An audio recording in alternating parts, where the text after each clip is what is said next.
Today's Thursday, November 19th, 2020. Coming up on Roland Martin Unfiltered. Absolutely nutso. Republicans have lost their minds a day after a unanimous vote to certify the results in Wayne County, Michigan, where Detroit is.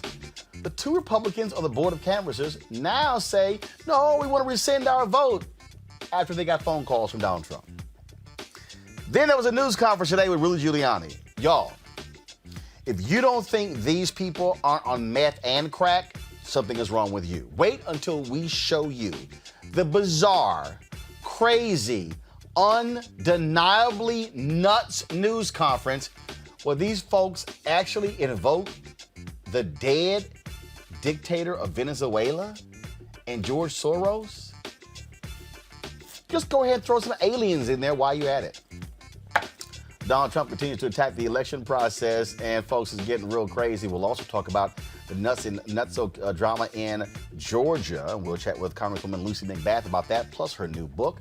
And a follow-up on a story we told you about yesterday, 2 teens killed by a cop in Florida. Their attorney joins us with the details. Latest news about COVID, as well as a Milwaukee cop, a black cop responsible for fatally shooting 3 people over the last 5 years while on duty has finally quit. We'll tell you those details. Plus, the cops in Louisiana are defending how they handled the case of Kwan Bobby Charles.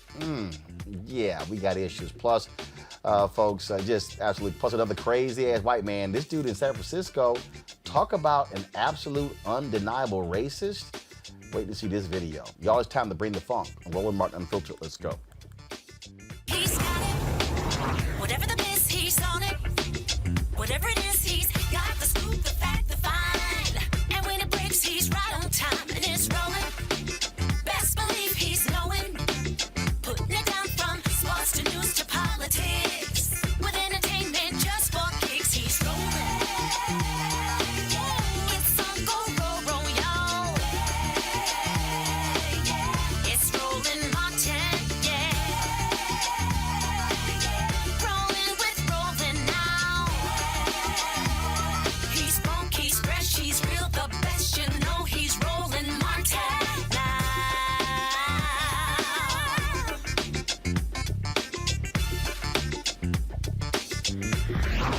Martin. Sadistic, crazy, and out of their minds. There's no other way to describe Republicans who are fighting for Donald Trump. In Wayne County, Michigan, where Detroit is, talk about bizarre. Monica Palmer and William Hartman, the 2 Republicans on the board of canvassers, there are 4, claimed and signed affidavits yesterday that they were bullied into siding with Democrats and have now rescinded the votes to certify the election. Here's the problem with that. You already voted, it was unanimous. And then Michigan, they're going to certify the results on Monday. Now we find out that the reason they rescinded, because they got a phone call from Donald Trump. Is he now tampering with the election process? Yeah. Now, Monica and Hartman's an absolute racist if you saw the post about Barack Obama on his Facebook page. They were so hurt. They were so hurt because another white man, that is Ned Stabler, president and CEO of TechTown and vice president for economic development at Wayne State University. Please show us the 2 offended white people in Wayne County, Republicans, who are just so hurt. This guy, Ned, he was one of the people, Stabler, who spoke up against them. And they said that this right here, his video, is why they were bullied and their families were getting threats because of people like Ned. We also know that the Secretary of State and the Attorney General have already tweeted out that your legal arguments are rubbish and you're going to lose when it comes to court. So we're not worried about that at all. I'm also not worried about any of your, things are bad so we can't certify arguments, because that's just ridiculous. You certified in August when they were worse. Less than 50% of the ballots were recountable. Now over 72% are. 58% of them were even balanced when it was less than 30% last time. So it's doubled. It's gotten way better because the Secretary of State actually jumped in and did her job, unlike you. But I know it's not going to change your opinion. You talked about not certifying Detroit, even though you acknowledged that Livonia, a city, by the way, I know you know is 95% white, had bigger variances than Detroit, which is 80% black. We understand, and you now added your name. So I'm not going to try to change your mind. I just want to let you know that the Trump stink, the stain of racism that you, William Hartman, and Monica Palmer have just covered yourself in is going to follow you throughout history. Your grandchildren are going to think of you like Bull Connor or George Wallace. Monica Palmer and William Hartman will forever be known in southeastern Michigan as two racists who did something so unprecedented that they disenfranchised hundreds of thousands of black voters in the city of Detroit because they were ordered to. Probably, I know, Monica, you think Q told you to do it or some other crazy stuff like that. But just know when you try to sleep tonight, that millions of people around the world now on Twitter know the name Monica Palmer and William Hartman as two people completely racist and without an understanding of what integrity means or a shred of human decency. The law isn't on your side, history won't be on your side, your conscience will not be on your side, and Lord knows, when you go to meet your maker, your soul is going to be very, very warm. So, according to the Detroit Free Press, Monica Palmer told them that her family had received multiple threats. The threats have been made against myself, my daughter, and my husband. Reports have been filed with Grosse Pointe Woods Police and the FBI.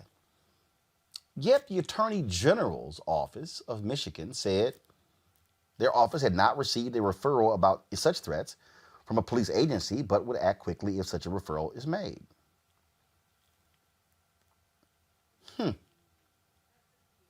They signed these affidavits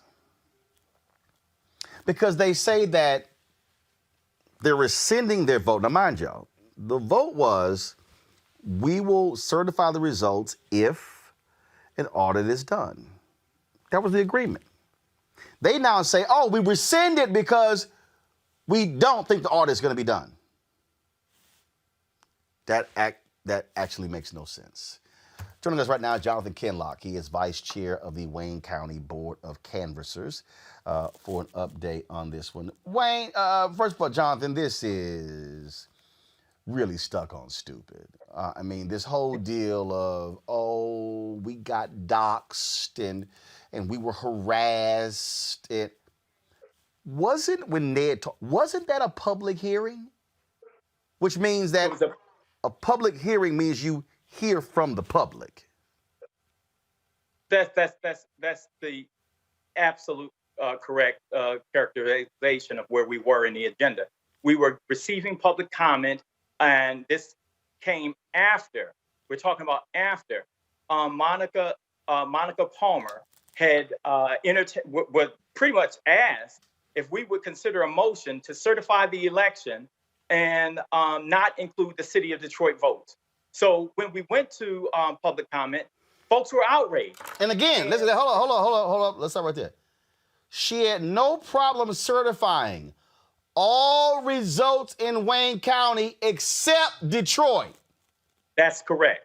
Go ahead. Except Detroit. Go ahead. Except Detroit. And you have to realize that, just understand the backdrop of this. You had every day since the election, the Trump campaign has been filing lawsuits. And in those lawsuits, they have been targeting the voters in Detroit, period. And then for her to be an officer on this board, to have asked, it wasn't something that is normally done.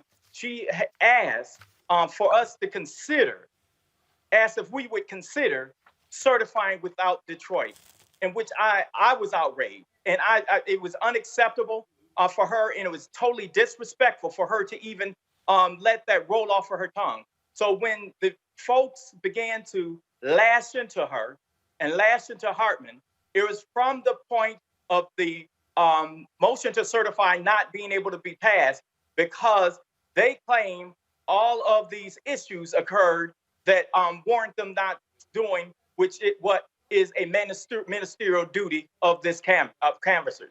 So that's something that we normally do. We get reports from our staff stating that these communities are in balance, out of balance, but you are not supposed to let that cause for you not to certify, not to move forward the election results to move forward to be fully certified by the State Board of Canvassers. So now she's talking about, look, she wants to, she and Hartman are saying they want to rescind their vote. They can't do that. Let me say something, Roland. After we voted to certify the election, as we included to a request to ask the Secretary of State to perform an audit, we also had voted to waive any reconsideration. So all of this jockeying and all of this stuff here is just only to appease the Trump campaign. That's all what this is about. Because as soon as we voted, soon as the vote failed to certify the election, the Republican Party and Donald Trump immediately, I think they said within minutes, had posted on social media congratulating them and thanking them for not certifying Black folk votes. Now, Donald Trump is calling Michigan Republican leaders to the White House, and they're going to go tomorrow because he wants them to basically ignore the will of the voters, forget the fact that Joe Biden won Michigan, and he wants them to seat Republican electors for him.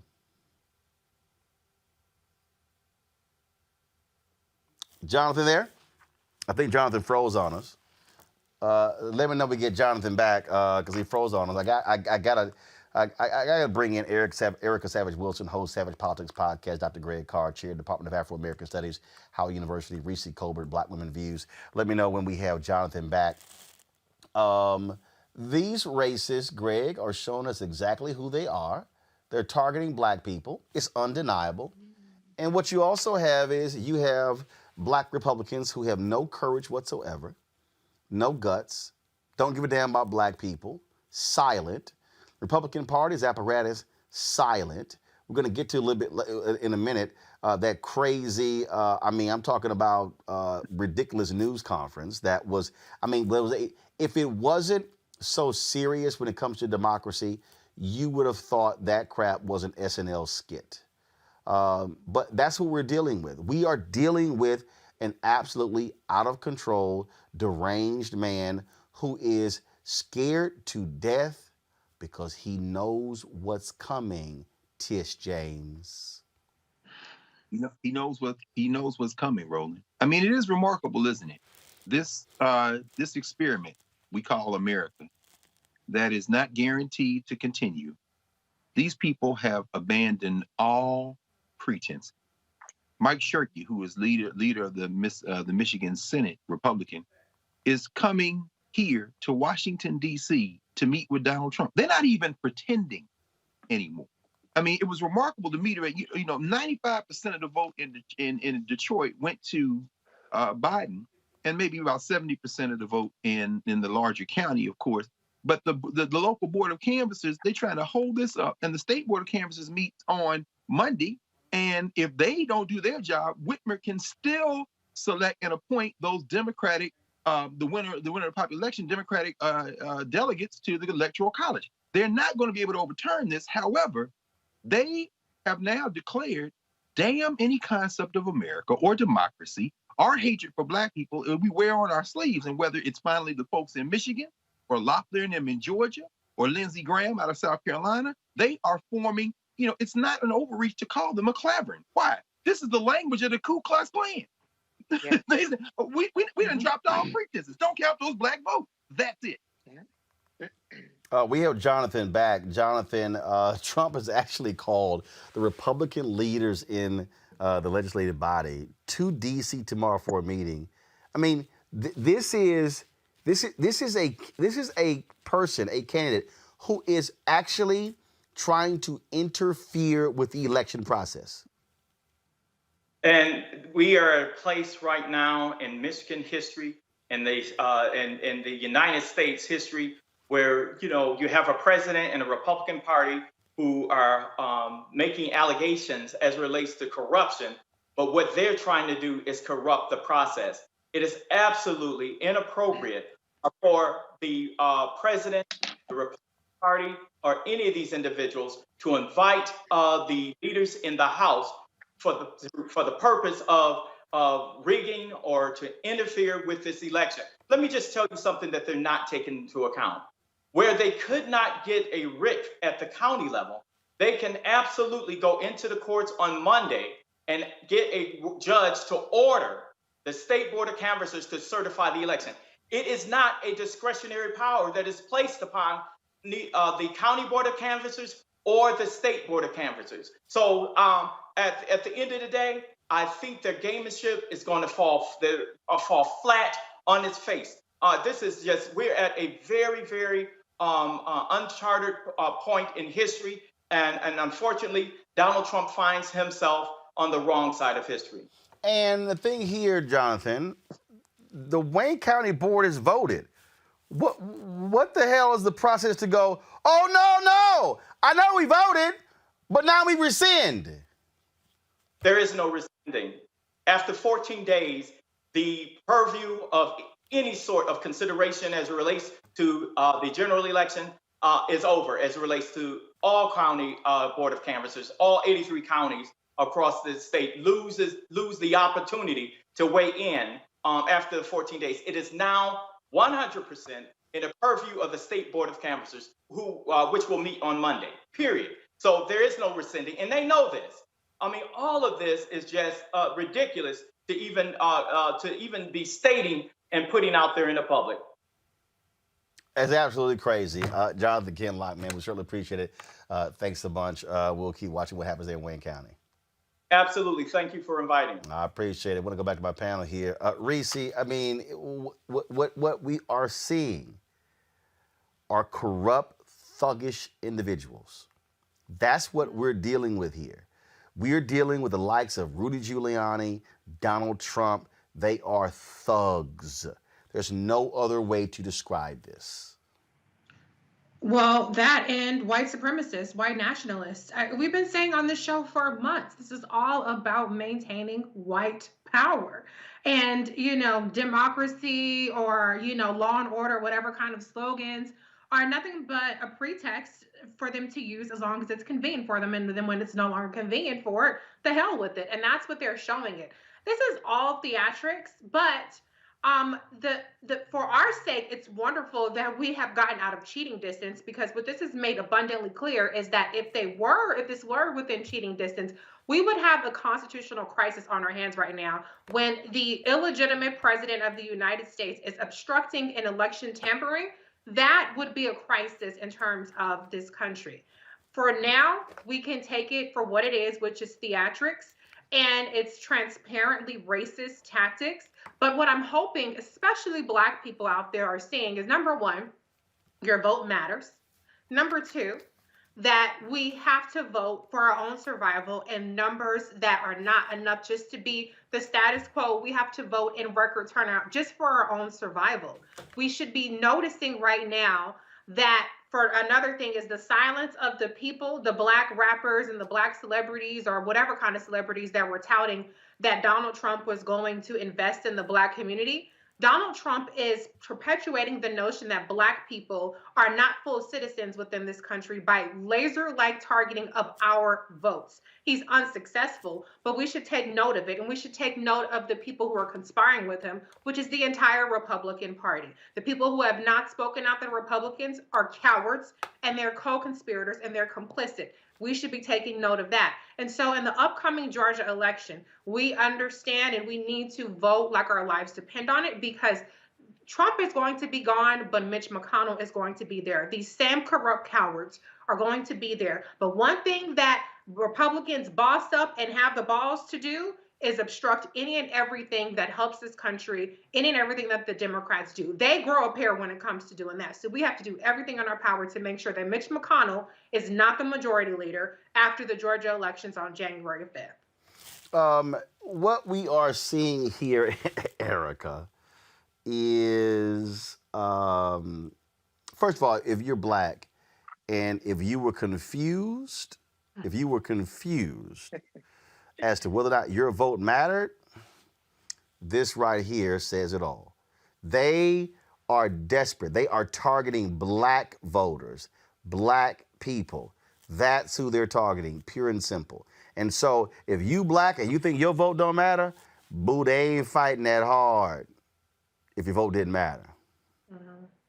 Absolutely, Roland. And then to think that they are doing this as 251,000 bodies lay dead from coronavirus, and that the Senate has essentially left D.C. Until November the 30th for recess without passing any type of stimulus package to help those very same groups of people.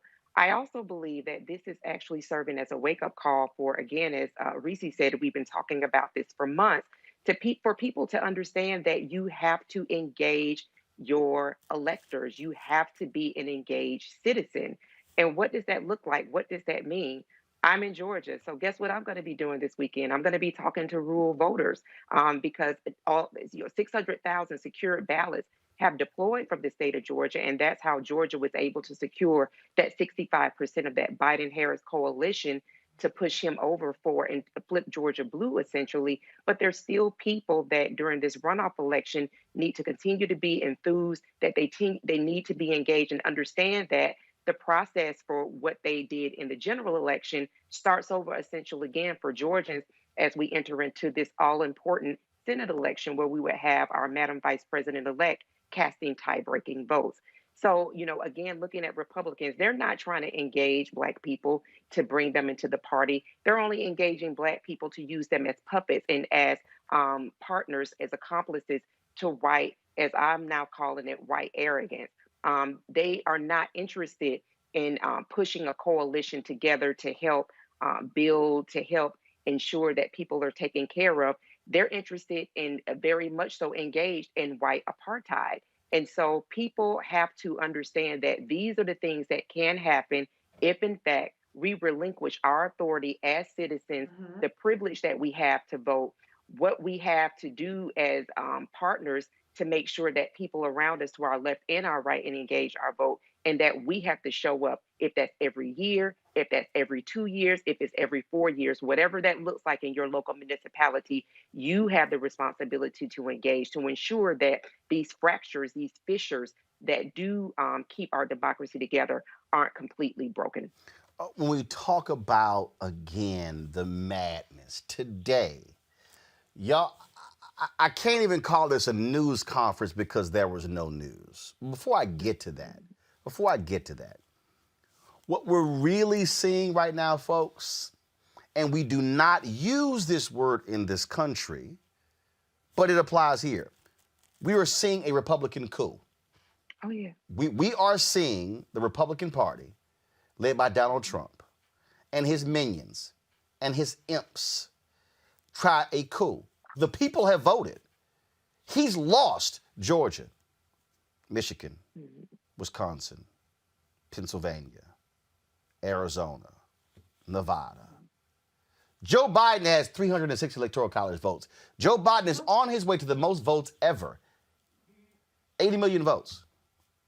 Donald Trump cannot accept losing. So what do thugs do? They act like gangsters. Roll it. The Trump administration is forging ahead with plans for a second term despite the results.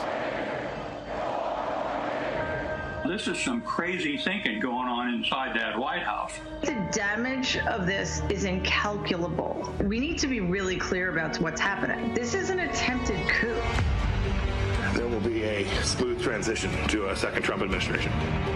Senator, have you congratulated Vice President Biden yet? I'm not congratulating about. I think the president will attend his own inauguration. He would have to be there, in fact. What does a desperate Donald Trump do? He's in that typical authoritarian situation. If the leader loses, he's afraid of jail and he's afraid of the poorhouse. This is a struggle for life and death. Never in my life did I think I would like to see a dictator. But if there's going to be one, I want it to be Trump. So if you want to rip the heart out of a democracy directly, what you do is you go after facts. And that's what modern authoritarians do. Step one, you lie. Well, the Democrats are cheating on the election because that's exactly what they're doing.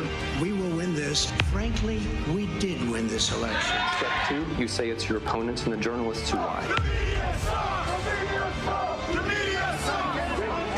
Last night I did what the corrupt media has refused to do. I held Joe Biden accountable for his 47 years of lies. Step 3, everyone looks around and says, what is truth? There is no truth. And then resistance is impossible and the game's over. You literally cannot mandate somebody to wear a mask knowing that that mask is killing people. We are watching a setup of some people who are unqualified for office to be in control of the 2.1 million men and women of the armed forces. Trump may be at the threshold of instigating a coup. He's transforming democratic politics, which is about facts and interests and values, into authoritarian politics, which is about believing what the leader says despite everything. I'm a nationalist, okay? We do not take an oath to a king or queen, a tyrant or dictator. We take an oath to the Constitution. Democracy doesn't win. It's the people who win when they support democracy.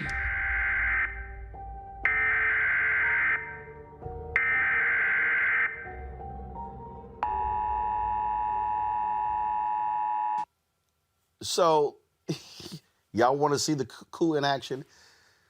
This is Sidney Powell, a Trump campaign lawyer, standing with Rudy Giuliani at a news conference. I can't even call it a news conference. I can call it a nutcase conference. I want y'all to listen to this. Heartbreaking, infuriating, and the most unpatriotic acts I can even imagine for people in this country to have participated in any way, shape, or form. And I want the American public to know right now that we will not be intimidated. American patriots are fed up with the corruption from the local level to the highest level of our government, and we are going to take this country back. We are not going to be intimidated. We are not going to back down. We are going to clean this mess up now. President Trump won by a landslide. We are going to prove it, and we are going to reclaim the United States of America for the people who vote for freedom. That nutcase actually said he won by a landslide. Really? At one point during the news conference, Rudy Giuliani says, Trump won Michigan, if you don't count Wayne County. It's kind of hard to not count a county. Here's more madness. We'll watch. To any experienced investigator, prosecutor, would suggest that there was a plan from a centralized place to execute these various acts of voter fraud, specifically focused on big cities, and specifically focused on, as you would imagine, big cities controlled by Democrats, and particularly focused on big cities that have a long history of corruption. The number of voter fraud cases in Philadelphia could fill a library. Just a few weeks ago, there was a conviction for voter fraud, and 2 weeks before that, which really. Okay, y'all. But the one that got me. Let me find this, my Lord. Let me find this. If y'all were wondering why Hugo Chavez was trending on Twitter today, it's because of this news conference. He's been dead 7 years. Listen to the Puff Puff Pass Pass news conference. Here and uncovering more by the day is the massive influence of communist money through Venezuela, Cuba, and likely China in the interference with our elections here in the United States. The Dominion voting systems, the Smartmatic technology software, and the software that goes in other computerized voting systems here as well, not just Dominion, were created in Venezuela at the direction of Hugo Chavez to make sure he never lost an election after one constitutional referendum came out the way he did not want it to come out. We have one very strong witness who has explained how it all works. His affidavit is attached to the pleadings of Lynn Wood in the lawsuit he filed in Georgia. It is a stunning, detailed affidavit because he was with Hugo Chavez while he was being briefed on how it worked. He was with Hugo Chavez when he saw it operate to make sure the election came out his way. That was the express purpose for creating this software. He has seen it operate, and as soon as he saw the multiple states shut down the voting on the night of the election, he knew the same thing was happening here, that was what had gone on. What is crazy, Greg, that Lynn Wood lawsuit she cited, about 20 minutes ago, a Republican judge rejected that lawsuit in Georgia. Now Trump and his imps are like 1 for 30 in court. That's how deranged these people are. Hugo Chavez, communist money coming from China, Venezuela, and Cuba. Really?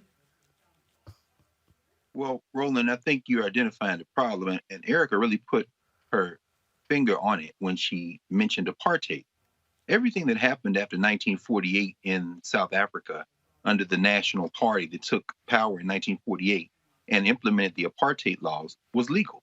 In fact, they were in constant conversation with other European countries, including the United States, and modeled some of that policy after the United States.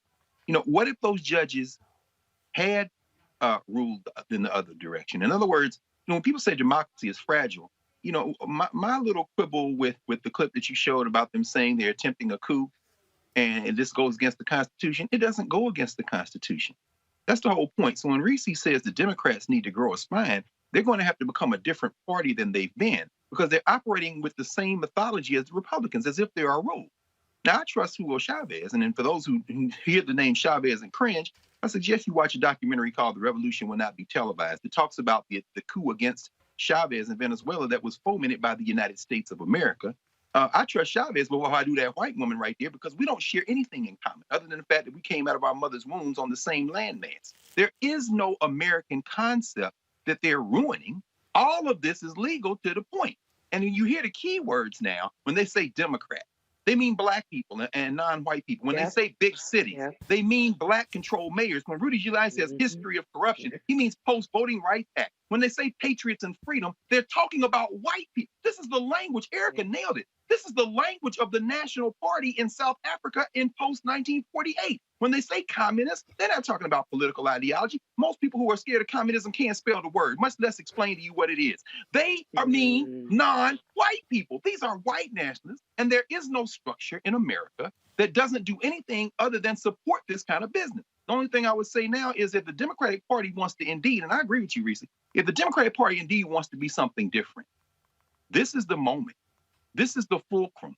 This is the turning point in the history of this little project called the United States of America. But if they loop back in and act like these people here got some rules that they all share that they can play by, what's going to come in 4 years is going to make right now look like a holiday. This right here is a Eric Erickson, Erica, major conservative, right wing, far right. He tweeted this: the people who participated in that press conference today need to repent. He also responded to this. There was a white woman who was crying, Janet Mefford, so apparently a Christian broadcaster. She said, the Trump campaign conference this morning gave me hope. Hope that there are still some truly great Americans who love this country enough to go to the mat to save it. Grateful for Rudy Giuliani, Sidney Powell, Jenna Ellis, and Donald Trump. Lord, please let justice be done. Eric responded, justice will absolutely be done, just not in the way some think. I mean, when Eric Erickson is saying y'all, who also is an election law expert, y'all done lost. But you've not only lost the election, you've lost your mind, and these people cannot be trusted, including those Republicans who are silent. Sure. And I think that kind of, one of the issues that I take with that is that you can't put the genie back in the bottle, right? A lot of these people who, are finding some level of courage, they help cultivate the cult that is in existence now. The people that, as Dr. Carr just spelled out for us, those words and how they translate need to be played over and over again so that people can have a better understanding of the economy of language, that when you hear these folks saying these things, we're talking about this global white supremacist movement, that this is not simply just about invalidating votes. This is about ensuring that there is power, and that there is power in an upcoming minority group. When we're just talking about what's happening in Wayne County and thinking about Monica Palmer, you're talking about a person who is under an active ethics investigation because she deployed her position, her oversight position on the board of canvassers, and to use it to duly influence the Grosse Pointe Board of Education, assigning people that were going to run and using dark money PAC. These people are not interested in democracy. These people have no cares about that. But this is a community of folks that have been cultivated over years and years and years. And so those trigger words, they understand that even the most simple of their followers do understand that language. And it's a part of talking about repenting. Listen, these are godless people, right? So to even cloak them under what I consider to my faith to be as a believer, as a Christian, what I tweet back to Marco Rubio when he has had something to say about Reverend Warnock, who is an upstanding man of faith, I tweeted back to him to say, Matthew 7:23, which plainly says, that he would say, you're going to be calling my name, and this is the Lord speaking, but I'm going to say, depart from me, you evildoers, you wicked folks, you lawless people. And he is one of those people that is up under that particular scripture. So, that's great that he's kind of had a come to Jesus moment, or he's actually speaking some level of truth, but there has to be some accounting for what they have allowed to happen, how they have germinated these seeds, and that they have really come to bear, and that they really have no use for some of these conservative right-wing media folks now. They have their father of lies, their dear leader, their son of a Klansman that's leading this parade. This probably right here sums it all up, Reese. Rudy, the evil pouring out of his pores. Y'all watch this. Pennsylvania, Michigan, Wisconsin, Nevada, and Arizona. We more than double.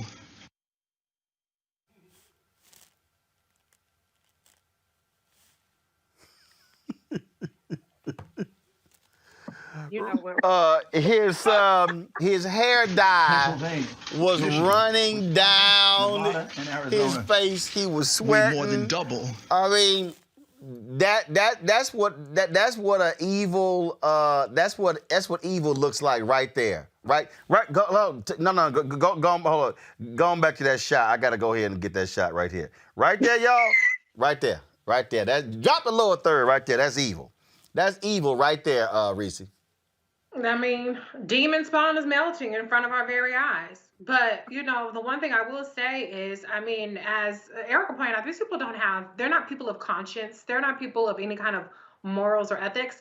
And I actually don't agree with the characterization that these people are mad. What we're seeing is a propaganda campaign. This is very deliberate. It's sowing the seeds of dissent. It's sowing the seeds so that they can pass more voter suppression laws. At a minimum, that's what we know that they're going to do. We know that the Republicans maintained or made gains in legislatures that will control redistricting, that will be allowed to implement more suppression tactics if the Democrats do not pass a Voting Rights Act in Congress, if they don't get back the Senate. And so this is all quite deliberate. And I think that, characterizing it as mad, even though it is mad, it's insane in the sense of this shouldn't be happening. But they are very deliberate in what they're doing. Rudy Giuliani is charging $20,000 a day to the Trump campaign. He's getting paid off of this. This is a grift. Miss 55%, Miss White Tears. They're employing every single weapon they have in the book. The white woman on the verge of tears. They're employing Rudy Giuliani in hysterics. They're doing everything under the sun so that they can set the narrative. And, the one criticism that I would have for the Democrats, which I don't believe that they really can do much in terms of technically and legally than what they've been doing, which is wiping the floor with the Trump campaign in every single lawsuit. Like you said, they're 1 for 30 at this point, the Trump campaign. But I do think that the messaging in terms of just how blatantly racist this is and how dangerous it is not as loud as it should be. It's certainly not as loud as how the Republicans are. And so I think we should absolutely be ringing the alarm much louder than what we are. And to Dr. Carr's point, we cannot play by the same rules. I'm not saying go lawless like the Republicans do, but you have to play hardball the same way that they have. Jennifer Rubin, actually, a former Republican, made this point very well today.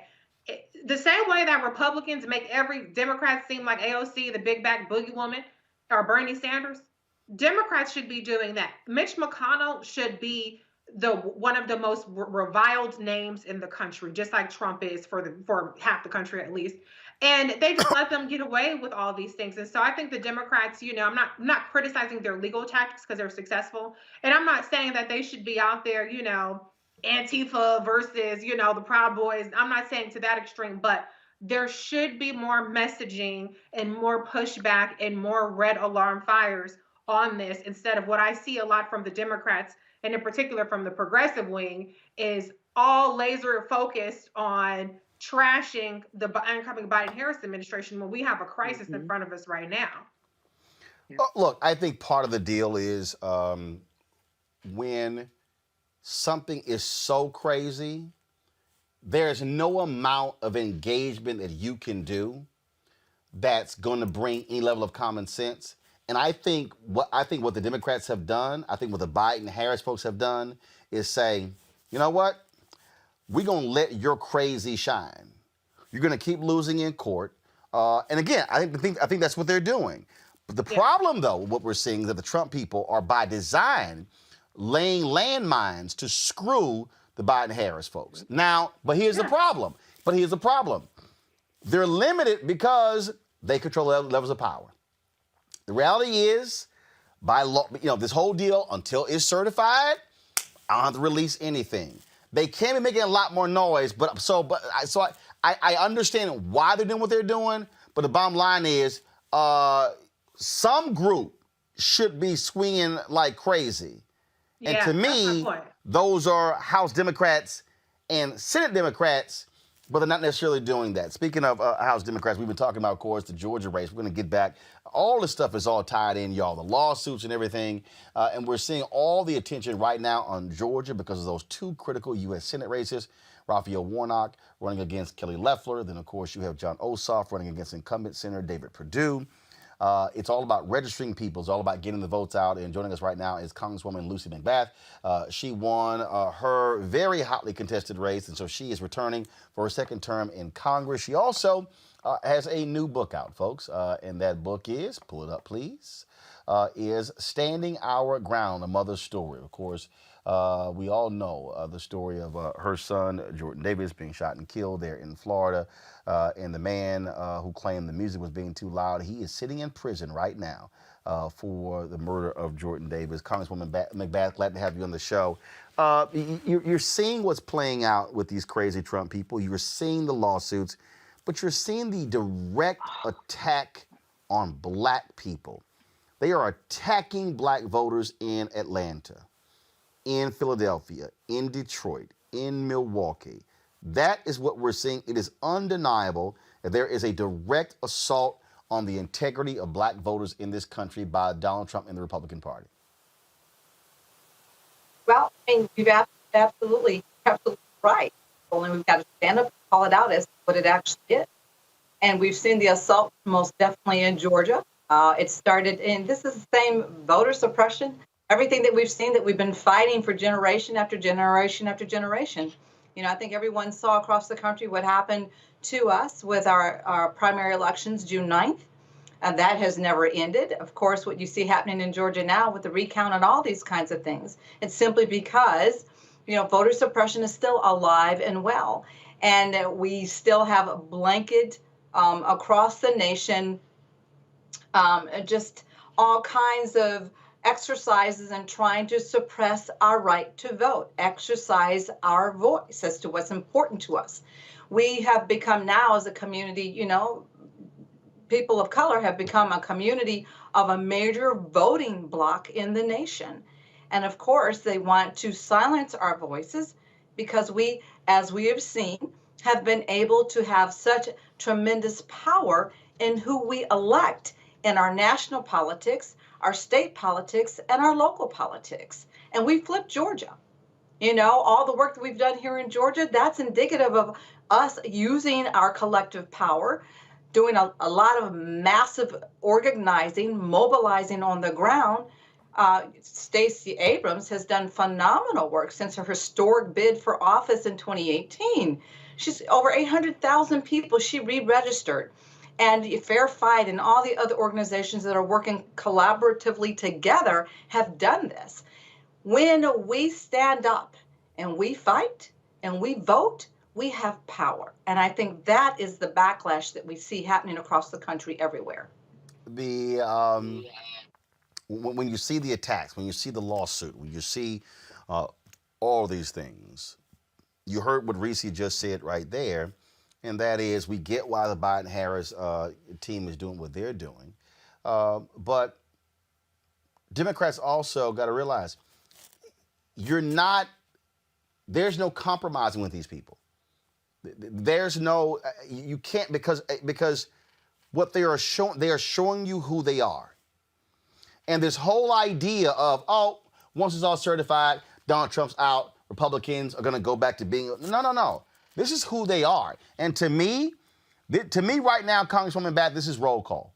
This is where you stand there and you go, let me see who spoke up and let me see who didn't. And if in this moment you're a Republican who is not condemning what they are doing, to me, those are people who cannot be trusted after January 20th, 2021. Well, Roland, I think there is so much riding on, the African American population right now in particular.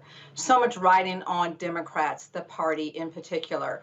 And, we know that there's so many people that continue to hurt. And there's so many Americans who, they need health care and they need education and they need clean water and clean air and they still need relief checks. People all across the country that still need help. But there again, I think we always have to remain focused on what's important to us, focused on the prize, and stop expecting people around us to change, to make it better for us. We have to be the ones to collectively spearhead what we need. That is us. That's no one else. We can't expect anyone to come in on a white big horse and save us. We have to always be determined and focused and driven to make sure that we are creating what we need to be successful. And that means that we have to do the work. And we just have to keep our eyes on the prize and stop expecting everyone around us to transition or to change. They may not. But collectively together as a people, we have to do what's best for us and always just collectively together continue to work in the vein that we know we have to. We've always had to work harder. We've always had to, put our boots on and pull up our bootstraps and do our own work. And it's no different now. But there again, I think because we have done that, because we have, stood our ground, we have shown the world, we have shown the country, that we are people of strength and determination, and we are taking our place right now, whether they like it or not. On that particular point, you chose to run for Congress after what happened with your son. It was a national story. Documentaries have been done about it as well. And what ended up happening was, before this case, but even with this case, people begin to learn about ALEC and the groups the corporations who were funding them, the people who were passing these stand your ground laws across the country. And also, while they were passing stand your ground laws, they were passing voter suppression laws as well. And it gave people an insight into how intertwined this system is with the oppression of Black people tied to corporate interests. Did you speak to that in your book? I talked a little bit about ALEC, the American Legislative Exchange Council. I talk about that because we know, and it's strictly A lot of what happens with the gun culture is predicated through that as well. But we know that stand your ground is a law that can be used, just based upon the perception of a threat. Oftentimes, it's not the actual presence of a real threat.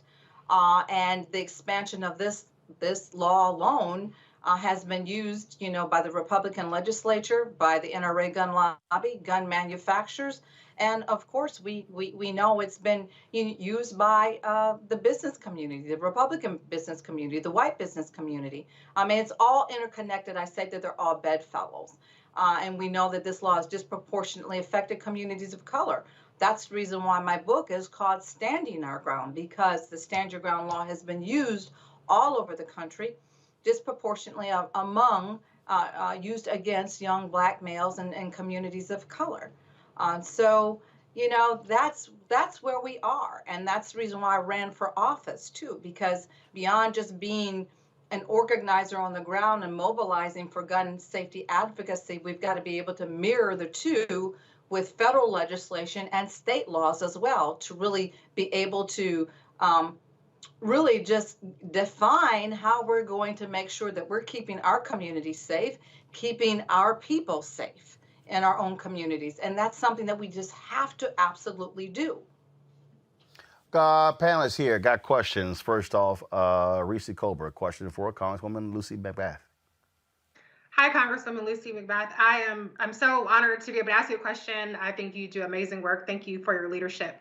My question for you, as it relates to this runoff, we know that what we saw in the general election was there was a disconnect in the voting habits between people who prioritize the economy versus prioritizing coronavirus. We know that Georgia is relatively a wide open state, and so perhaps some of the messaging around lockdowns and mandatory mask wearing and things like that could be a bit of a turnoff. What would be your suggestion about messaging around tackling coronavirus in a way that you think resonates with Georgia voters specifically? Well, I think, it always should be first and foremost listening to the experts, listening to the healthcare providers, listening to the, CDC, because they've done the research, they have the data, and, continuing to just make sure that we're advocating to do that. And there again, like with Mayor Keisha Lance Bottoms, she has done everything that she possibly can to make sure that she's protecting her community, protecting, Atlanta.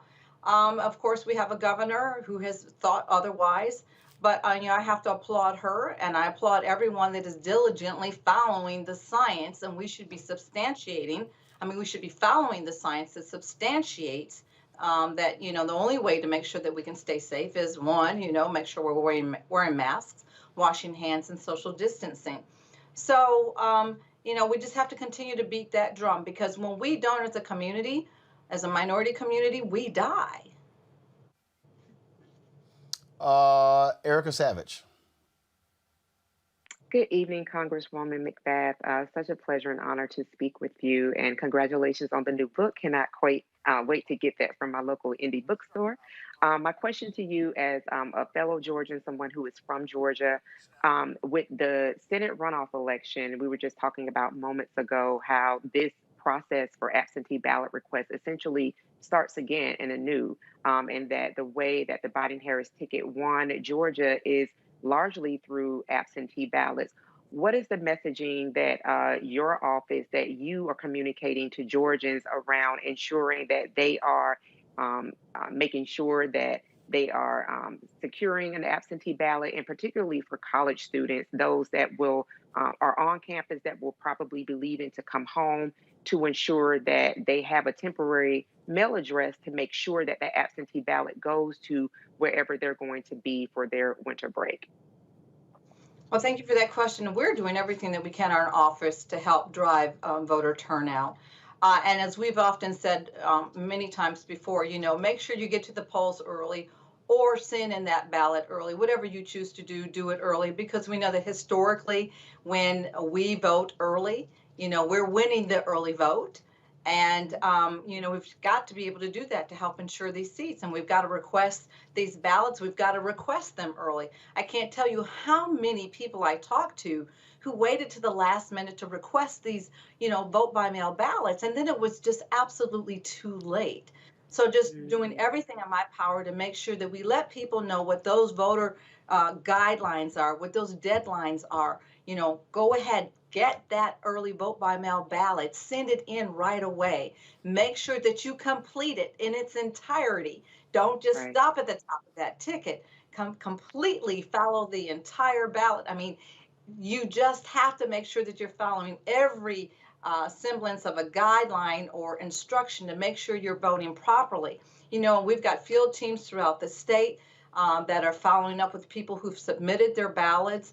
And I'm really excited to say that, you know, my team in particular is still working with the Democratic Party of Georgia and their field team to make sure that we're working on the ground to make sure that everyone has the ability to vote. And especially young people, like you said, colleges and universities. We've got so many phenomenal universities here within the Atlanta metropolitan area and all over Georgia, and getting them to make sure how important it is that they exercise the right to vote is key, because they are driving a lot of these elections, the young people now. I think this is their new civil rights movement. This is their modern day civil rights movement that they are exercising their ability and their strength and their courage and their bravery. And they have to, because this is their future that they're fighting for. Greg Carr.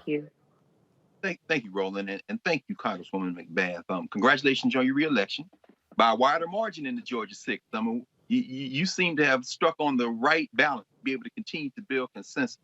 And we all read the reports that they wanted you to run in this current Senate race.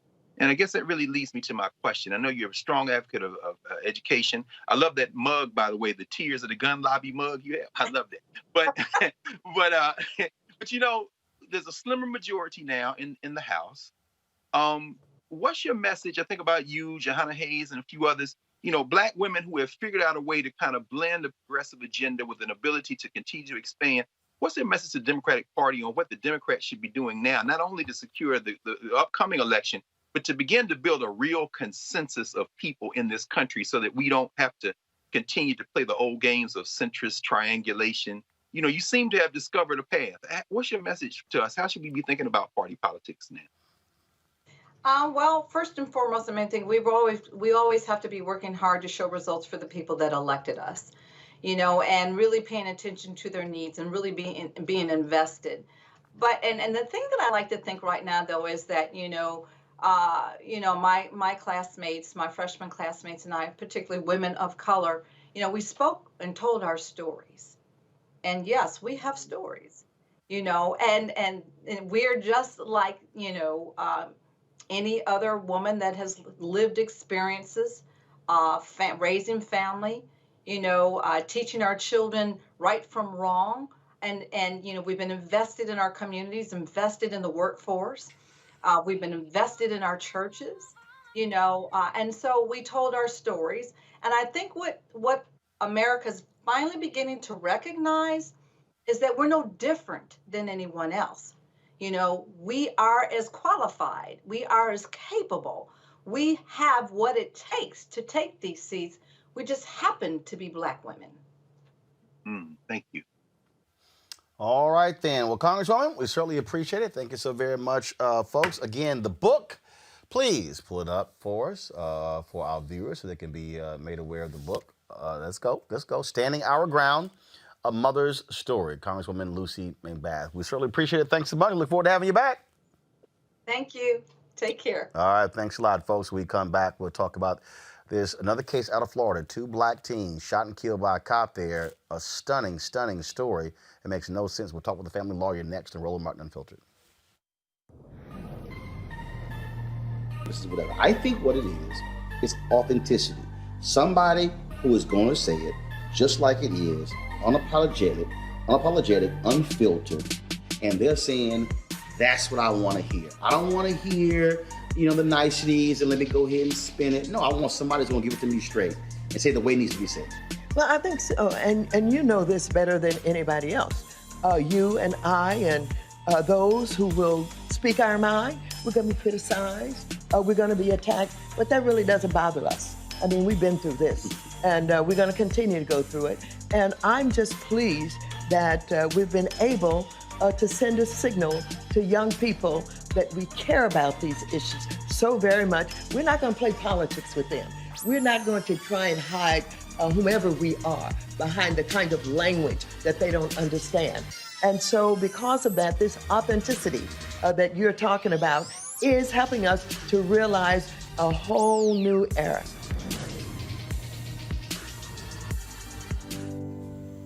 I'm John Ossoff, and the path to recovery is clear.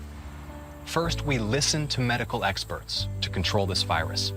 Then we shore up our economy with stronger support for small businesses and tax relief for working families. And it's time for a historic infrastructure plan to get people back to work and invest in our future. We need leaders who bring us together to get this done. And that's why I approve this message. Raphael Warnock grew up in a house full of brothers and sisters. His parents taught him the value of hard work, like me. Like me, he was first in his family to graduate from college and went on to earn a PhD. He thinks insurance companies should not be allowed to discriminate against people with pre-existing conditions, like me. Like me, Reverend Warnock knows that both parties in Washington could use some moral leadership. I'm Raphael Warnock, and I approve this message because it's time we had a senator who put Georgians first, like me. Senator in particular irks me.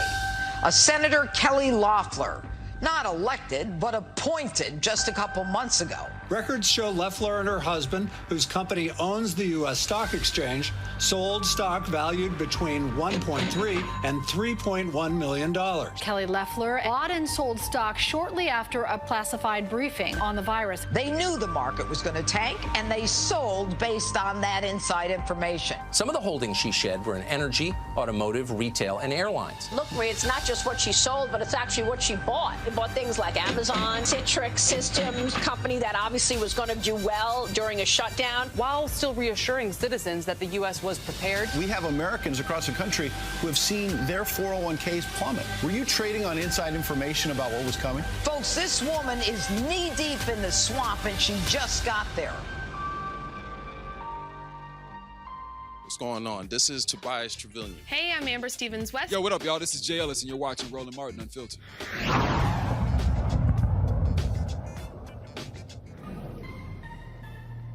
We have to try and get to young people and make them matter, especially Latinos, because like you said, we're the fastest growing demographic in the country.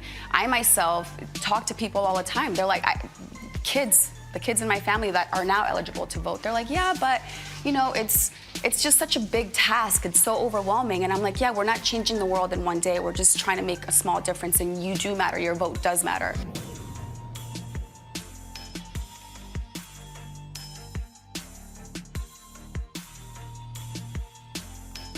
All right, folks, welcome back to Roland Martin Unfiltered. The Brevard County Sheriff's Office has released dash cam video of last week's fatal shooting in Florida that left 2 black teenagers dead.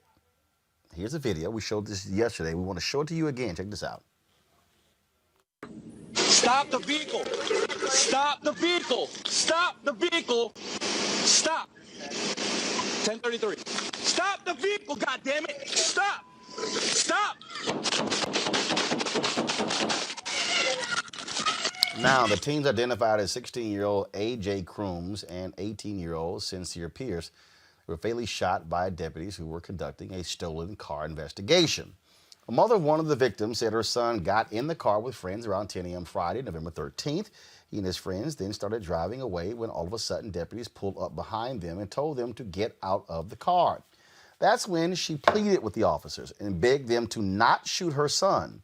Officers ignored her pleas and then opened fire, killing the 2 teens. Both officers involved have been placed on administrative leave. The Florida Department of Law Enforcement is investigating the case, and attorney Benjamin Crump will be representing both families. Joining us now to discuss this further is attorney and human rights activist Natalie Jackson. Natalie, first and foremost, was the car actually stolen?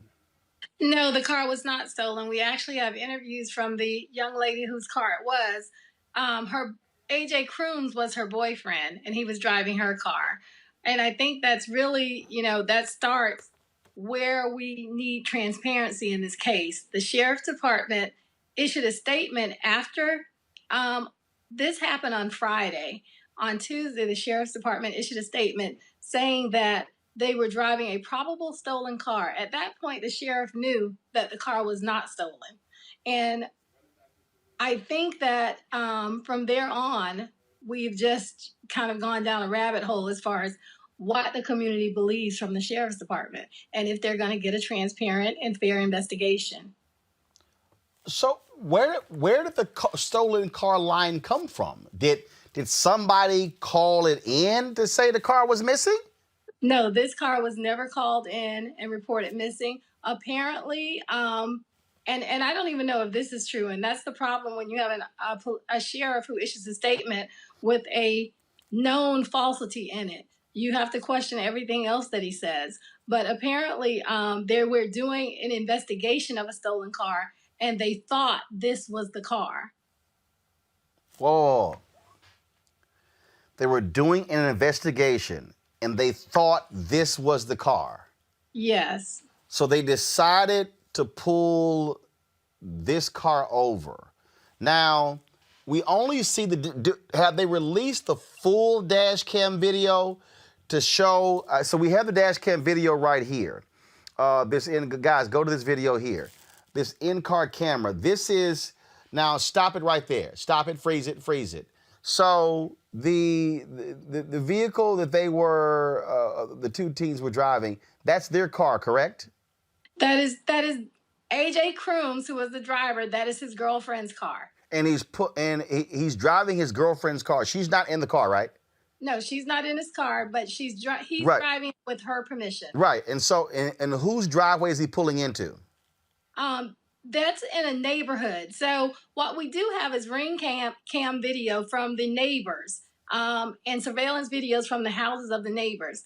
So Sincere Pierce, one of the teenagers who was killed, we have ring cam video from his house. He was picked up at his house, and 4 minutes later he was dead. So his mother saw the whole thing. So AJ was driving. He picks up Sincere. They're going down the streets. Cops pull up behind them, and then they pull them over not far from Sincere Pierce's home. Exactly. Okay, roll the video, guys. So if you roll the video here, you see an officer getting out of the car. The car is backing up. Guns are drawn. So now here's what, guys, do me this favor. Do me this favor here. Can you roll the video back? Because here's what I'm trying to understand, Natalie. I didn't see police lights on. Right. So if I'm driving the car, I mean, I know it's two cops behind me, and if I don't see police lights on, guys, yeah, go. I want y'all to start and go back. I'm just trying to understand if I don't know the cops are behind. So when they pull to the drivers to the driveway and back up, I don't know, who they're pulling over. Well, even more so, Roland, is that this was not a high-speed chase. This was not the teens didn't commit any traffic violations. So when you're ordered to get out of your car at gunpoint, what do you think? So here's my point. So right here. Okay, freeze it right there. We just showed the video. Nowhere in this video were the lights flashing. Exactly. So the car pulls over, the car turns left. There's no, I would assume, I don't think there's any audio on here. It's not like they were on their speaker saying, police pull over. So the car pulls over, now roll the tape. They don't know, but I back up. All of a sudden, I'm backing up. Boom, she's got gun drawn. Exactly. And what we know is that from seeing cases like Philando Castile, where he stopped and complied and still got shot. We've seen people who leave, they still get shot. So what is a young teenager supposed to do when they're faced at gunpoint with police officers yelling at them? What do? I think that what's really important here is the law. So let's talk about the law in this case. The law says that a police officer can fire into a vehicle if he's in fear that the vehicle will cause deadly harm to him or serious bodily harm. However, the law says if he can get out of the way, he should. So what we see in this video is that the police was never in harm's way. In fact, he shot Sincere, who was in the back seat, in the back of the neck and the chest. So, and we see all the gunshots on the front and the back and the side of the car. This officer, the car passed right by him. He was never in harm's way. Right, and in fact, I'm trying to understand here. Guys, go to the video right here. They had backed out of the driveway. They're in the street right here. And then if y'all roll the video, if you actually take the video back, the cop, roll the video right there. So they pull over. The police officers are blocking the street. Exactly. So when he backs up, he's really driving to the next driveway. There's no place to go. Exactly. And again, I go back to this point here. So the cop right there on the left-hand side. You see the cop freezing right there. The cop in the right-hand side car, I think it's a woman. It is a woman. It's a woman. She retreats behind her car. Yes, and she did not fire her weapon either. Right, but the point is, she retreats behind her car. The cop who fired his weapon on the left, he's standing in front of the car.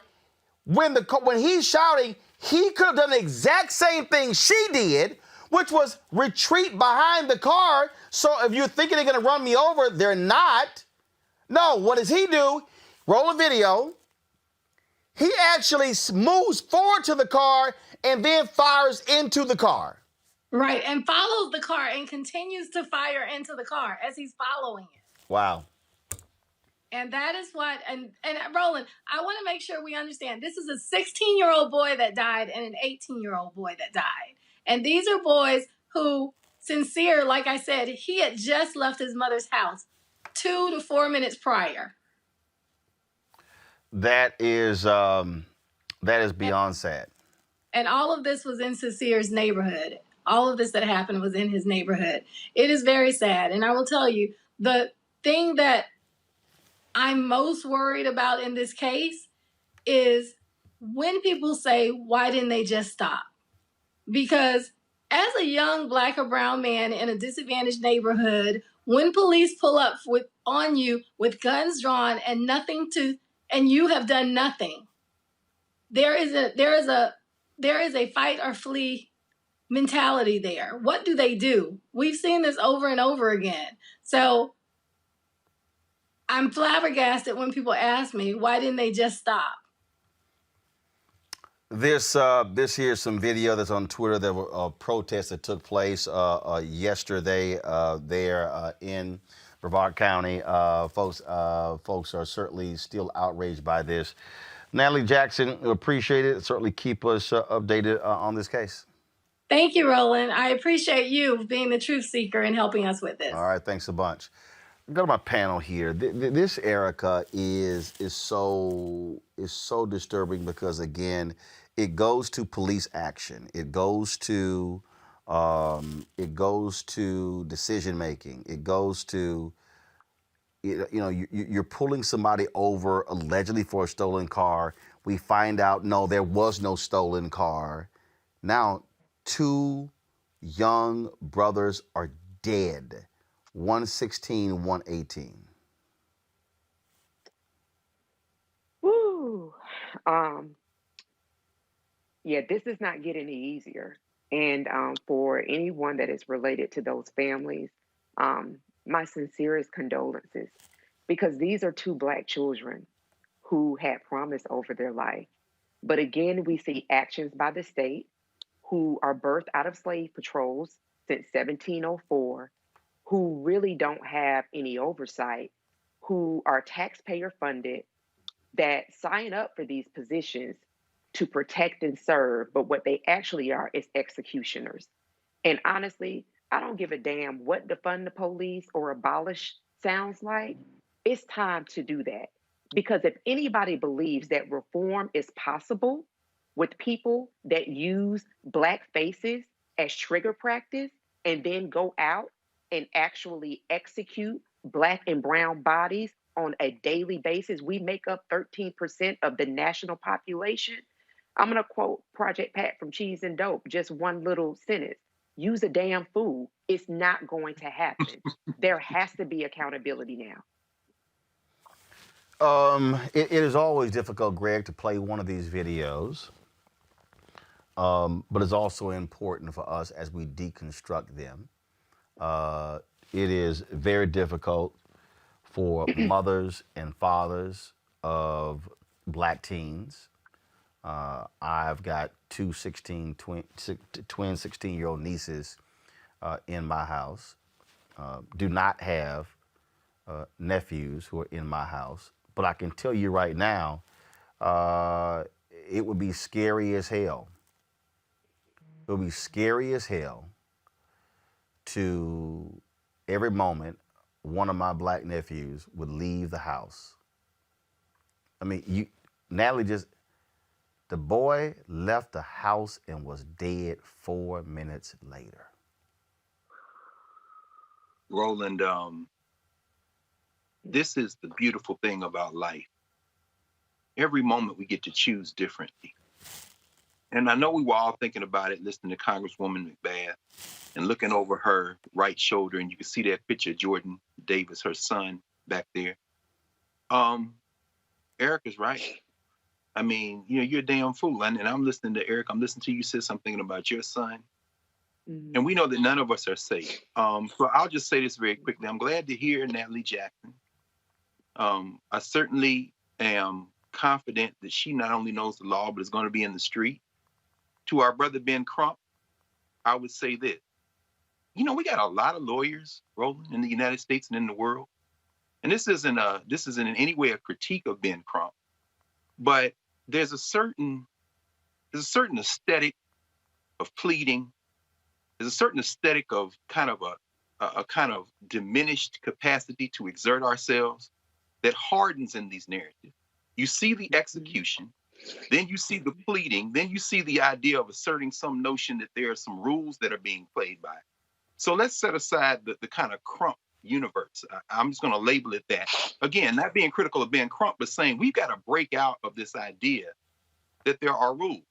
The sheriff there, shout out to Wayne Ivey, a real Klansman, who just defeated Alton Edmond, a brother who ran against him there in Brevard County, who was crushed. Wayne Ivey crushed him. Shout out to all the white nationalists in Brevard County who recognize that this isn't about the law. This is about your damn white nationalism. Wayne Ivey, a Trump supporter, who has made videos bragging, who has told citizens to arm themselves. Let's be very clear. I'll end with this. Florida has the death penalty. Mm-hmm. Japhet, Santiago, Miranda, the execution of Angelo Cruz and Sincere Pierce should be given the death penalty. Yeah. And if Ben Crump doesn't call for the death penalty, I'm not talking about let's investigate. No, we all know what we saw. Okay. We are heading toward the moment when Sheriff Ivey's admonition that we arm ourselves, we're going to finally hear it. And when we do, it will not be putting a car in reverse. I'd rather be judged by 12 than carried by 6. And I hope you understand what I'm saying. Ben Crump, let's hear you talk a little different this time, brother. Racy. Like Erica said, this really doesn't get any easier. And it should not be a death sentence to not get everything right? I mean, it's not about following every rule. It's not about, presenting yourself as being non-threatening. Even if they were threatening, even if they did every single thing wrong, there's no basis for executing these two young Black men for no damn reason. 4 minutes from leaving your home and you're dead is just, it's unconscionable. And so I think we have to, as a society, and I don't know if we'll get there, to be honest with you, but we have to change the standard. And that might sound naive. I'm sure it sounds probably naive to Erica and to Dr. Carr, but I think we do have to change the standard, at least in our society, that says that, that civilians have to be perfect and cops can just be guns of the Navarone anytime that somebody doesn't, quote unquote, comply with their standards. As Ms. Hamilton stated, the cop was easily, he was easily able to get away. And I always just wonder in cases like this, and even the case that we saw in Georgia at the I believe it was a Wendy's, and I hate that I can't remember his name off the top of my head right now. But okay, if a person runs or if a person flees in the car, so what? You have the license plate, you can track them down, or maybe you know. That's what's so basic here. That's what's so basic here. You've got a license plate. And it's real simple. Y'all get away, don't worry about it. we're going to arrest you. Matter of fact, we got 2 cars. We will follow you. That's what always trips me out is that it's always like no, but these thugs, look, Reese, they mad as hell right now with Warnock trying to say he called police thugs. Damn it, you call folk thugs who act like thugs. Mm-hmm. These are Klansmen, Roland. Kelly Loeffler and Perdue formed a white nationalist Klan alliance after that clown Collins formed an alliance with her in the Senate. Perdue evoked God yesterday in this. This is the Klan. They don't look. They're not going to look for a way not to execute. That boy, that man who should be under the threat of a death penalty, Santiago Miranda, got out of that car with his gun. He was going to kill them when he came out the car. If the jury can't do it, damn it, somebody in the street is going to do it. Now remember, now not only that, that particular officer also was arrested in April of this year for domestic violence. Why is he still on the streets? Because that's obvious kind of me. Why is he still on the streets? Was arrested in 2007 for a felony. It was expunged off his record. How is he even a cop?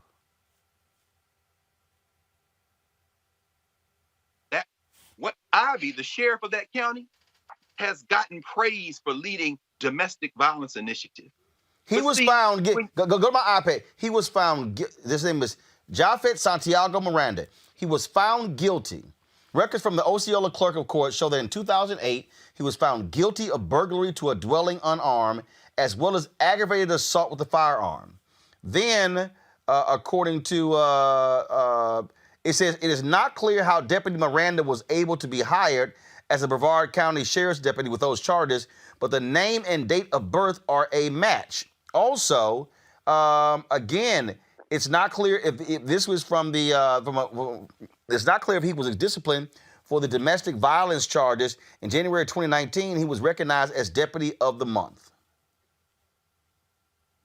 He is currently on paid administrative leave while the shooting is investigated. But, to Greg's point, Sheriff Ivey has come out in his defense. Those cops are commonplace. There are some good police officers, but damn it, when you hiding behind that badge, anybody puts that uniform on, puts that badge on, and stands up and back this boy right here, you're on the other team. We need to stop pretending. See, they're not shooting at people. They are shooting at animals. We are not human. They are trained. This is the point. And so this is going to stop when they realize that we respect our lives enough to take theirs if they threaten ours. I just hate to put it that way, but this isn't going to stop humanity. I don't want to hear no more press conferences in front of the sheriff's office talking about we want justice. And forget Black Lives Matter. You know when people understand Black Lives Matter? When they understand that you'll take their life. This is what happens, though, Erica, when folks say that's vigilante. What happens when the response is an eye for an eye, a tooth for a tooth doesn't work? I mean, what we are dealing with, and again, you're going to hear, a few bad apples. But the problem is you got a guy with a felony arrest in 2008. His wife is a cop, was arrested for beating her in April of this year, and the sheriff is still defending him? Of course. You know, Roland, we have been in this country under vigilante law, right? And so, whenever people talk about free and fair elections and, some semblance of democracy, which I've used that language as well, that has not been, free and fair has not been the Black experience, not for us who built this damn country where people have been able to profit beautifully off of Black labor. So, the few bad apples, that is a retired commentary. We have, as Dr. Carr has said, we have a clamor that has been activated. They've been activated for quite some time. When you have a whole group of people that enforce laws based off of Black people who had freedom to make sure that that freedom was largely rejected, then you have a corrupt system. It has to be abolished. It cannot be reformed. It has to be abolished. It has to be defunded. And it actually has to be what some would say reimagined. But you cannot undo what people believe is their right, which is, as Dr. Carr said, is to really take down the animal. That 3/5 compromise, that 3/5 clause, we're still that for a large population of people, and that cannot be undone. That is not the way that they see us. So until that there is some real action, until there is some real accountability, we're unfortunately going to see our sons, our daughters, our nieces, our nephews, mothers, fathers, uncles, people in our family headline, and sometimes not headline, but be executed at the hands of those people that, again, are supposed to be taxpayer-funded service, who go home, stay on administrative leave, they sleep lovely, they do interviews, and they still come back to work, or they go somewhere else to do the same type of execution work. Final comment, Reese. I don't have the answers. And I can't express any kind of faith in any kind of reforms, because at the end of the day, it's not about rules and regulations. It's about the lack of humanity in these people and the lack of humanity that they see in us. So I don't know. I don't have anything else to really add. Folks, let's go to the case of Kwan Bobby Charles, where police are now defending the handling of his disappearance. The 15-year-old was found dead earlier this month in a sugarcane field after going missing from his family home. He was last seen with 37-year-old Janet Irvin and her 17-year-old son on October 30th. Bobby's mother reported him missing around 8 p.m. that night. However, instead of putting out an Amber Alert, the Baldwin Police Department informed her Bobby was probably at a football game. Fast forward to November 3rd, Bobby was found dead in a sugarcane field. He appeared to have been mutilated and had several lacerations on his face. Despite how officers responded to Charles's mother, police say they didn't drop the ball and they did everything in their power to help her and Charles' family. Officers claim they started searching for Charles as soon as they were alerted of his disappearance. As for why they didn't send out an Amber Alert, well, they claim his disappearance didn't meet the criteria. Let's see. A 15-year-old boy is not home, has disappeared. I'm sorry. Reese, what criteria are we talking about? White. That's the criteria. Right. That's about it. I'm just, but also, who the hell was the police department saying, oh, he probably at a football game? Erica, see, that's the thing for me. You're defending yourself. Who said with the police department he's probably at a football game? I want to know that. They don't care about us. They never have. They never will. And Reese just said it moments ago. They don't see the humanity in us. And if you cannot see the humanity in someone who is just as human as you are, then you treat them accordingly. And we've been seeing this through those folks that support the father of lies, the son of a Klansman. We're just continuing to see it play out over and over and over again. And it's really, when are we going to actually believe what we see before our eyes? The behavior is there. They could care less about us. That's why you have a whole wing that was started by two Black women for Black and missing children, because Black children are not as paid as much attention to as their non-Black counterparts, that they are actionable women that ensure that the faces of Black people that are missing are across social media and that they're talking about it in media. And so that's, for me, this is, I'm at a loss for words, because it is so exhausting. And you just feel the collective grief and pain of just all of our Black brothers and sisters, where this is a record that is constantly on repeat. They don't give a damn about us. They haven't, and they're not going to. Greg, this is actually, I went to the Amber Alert website. This is actually what they say is the criteria. That if law enforcement believe that an abduction has occurred, and they believe that the child is in imminent danger of serious bodily injury or death. Okay, here's the problem. You can't ascertain if the person was abducted if they're not home. I mean, the kid, okay, fine. Don't call an Amber Alert. Say there's a missing child. Well, Reese said it, white. And Erica said they don't care about her. And, here's the thing about law. And one thing, Roland, that you do over and over again, I really respect you for it. You lead the viewers, you lead us through the text. So you remove places to hide from people who might claim there's some ambiguity in the plain language of the statute, of the law, of what people have said. What you're doing is establishing that there is a standard should you choose to embrace it. But as Erica has said, when you have decided that these people are not human, you decide that whatever language you read doesn't apply to that group. And so then our only really choice is to create a situation where that language does mean something by taking control of the apparatus of power. Now, we can debate which ways to do that. But at the end of the day, when you show that boy, I think of your nieces who are, I know your nieces. I mean, one of them was my student, right? They work with you. I think of Erica's children. I think of my niece and nephew. And the thing finally that really strikes me is that if it were my niece and nephew, that was the picture of that, I would be going to jail.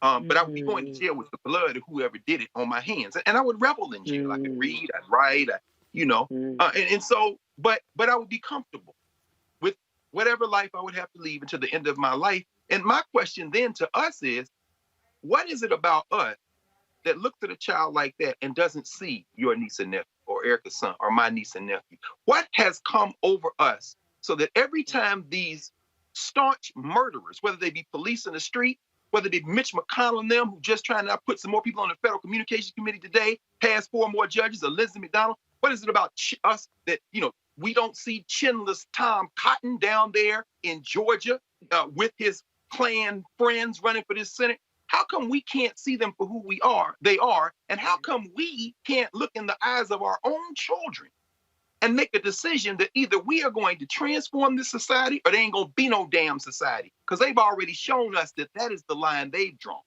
Damn any more sacrifice of our blood for this imaginary place called America. They're going to kill us until they run out of bodies, until we stop them. This is, so this is Bobby Charles.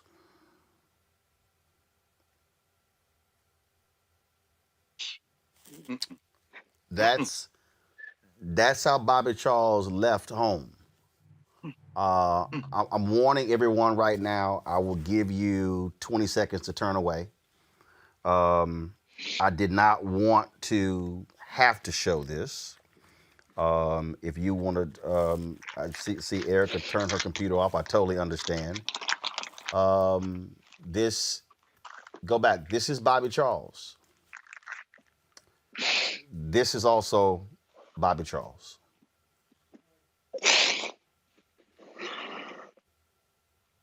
That is what is happening to our children. And this, y'all, is 2020. Emmett Till was 1956. There is no difference. Bobby Charles was lynched. The family is now trying to pay for their own autopsy. The lawyers released a statement stating that the family is having to undergo financially, put together their money to have their own autopsy. The thing that is still amazing, that's crazy, that's ludicrous, that's outlandish, is that the folk who picked him up, not in jail. Not in jail. And that's where we stand. And if they were in jail, Roland, They put a GoFundMe up, and the Klan people and a billionaire or two would overflow the fund. And these people got to pay for it all that. My God. We talk about what happens here with these folks, but we got to remember when we talk about these police officers, not everybody, not every cop is white. Joseph Mensah, the Milwaukee cop responsible for fatally shooting 3 people over the last 5 years while on duty, has resigned. In February, Mensah shot and killed 17-year-old Alvin Cole outside of the Mayfair Mall. Cole was running from the police with what police say was a stolen handgun. Cole pulled the handgun out while running from the police and accidentally shot himself in the arm. He allegedly pointed the gun at Mensah when he was told to drop it, and that's when Mensah opened fire, killing him. But Mensah, y'all, has a very nasty track record. His last day is November 30th. This guy has actually killed others. He has not been on the force for a very long time. This, Reese, is where we talk about not white, but blue. Right. And, you know, it's just a pattern. It's just a pattern. It's a culture that is pervasive, and it transcends race. Obviously, you know, it's more pervasive to me from the from white racists, but white nationalism, white supremacy is not a strictly white ideology. There are Black people that are foot soldiers of white supremacy, and so, you know, it's a culture. And, you know, I'm actually a little surprised that he just simply resigned, because a lot of times when Black people do this, or even sometimes Latino, depending how white presenting they are or not, usually they do suffer more consequences than their white counterparts do. But, you know, the victim was Black in this case, so that, you know, obviously gets them off a lot more versus if it were a white woman, like the Diamond person, I think that was, and when, you know, that Black cop went to jail. But it's sickening. And I mean, I just don't have the answers. Now, here's what's unbelievable. This is from a local TV station in Wauwatosa. Wauwatosa police officer Joseph Mensah to be paid $130,000 as he resigns from police department. According to this statement here, all pay earned and not paid to the date of resignation. So he is walking away. According to this agreement, Mensah is entitled to all unused and unpaid accrued vacation time, accruing vacation, overtime, professional leave, and longevity per his bargaining agreement through the date of resignation. He is also entitled to all pay earned but not paid through the date of his resignation on November 30th. The city has also agreed to pay Mensah severance payments equivalent to 13 months' pay through December 31st, plus Mensah's share of the cost of health insurance continuation. That adds up to $19,500 in deferred compensation and a one-time severance payment of $15,000. Both payments will be taxed as required by law. The previous payments from the city to Mensah add up to a total of at least $45,000. So along with severance, along with benefits, Mensah is going to walk away after killing 3 people in 5 years, Erica, with $130,000. Yep. Of course he is. And this is the culture as Reese just lined out, you know, that whole blue wall. And this is why calls for defund the police, you know, don't give a damn how that messaging hits, or abolish. That's why that call is so strong, because you're talking about it. You said it, you know, when you were reading over, Roland, I heard the word entitled. And so they are entitled to kill civilians at will. And that has to be broken. Greg Carr. In the words of our brother Osei Jackson in F the Police, they have the authority to kill a minority. So, Eric is right. They're going to be transformed. It won't be at the federal level because the Democrats have shown they don't have the will, although there are increasingly more and more people being elected to the national legislature, people like Cori Bush and Jamal Bowman and others who are going to push them on the federal level. This is going to happen at the local level. And I don't know who that officer is, but I know his last name is Ghanaian. And I wouldn't be surprised if we did a little digging that he may have a little special relationship with the police and the citizens there. Or not. I don't know him, but I know that last name is Ghanaian, which speaks to what Reese said. It isn't about where you're from.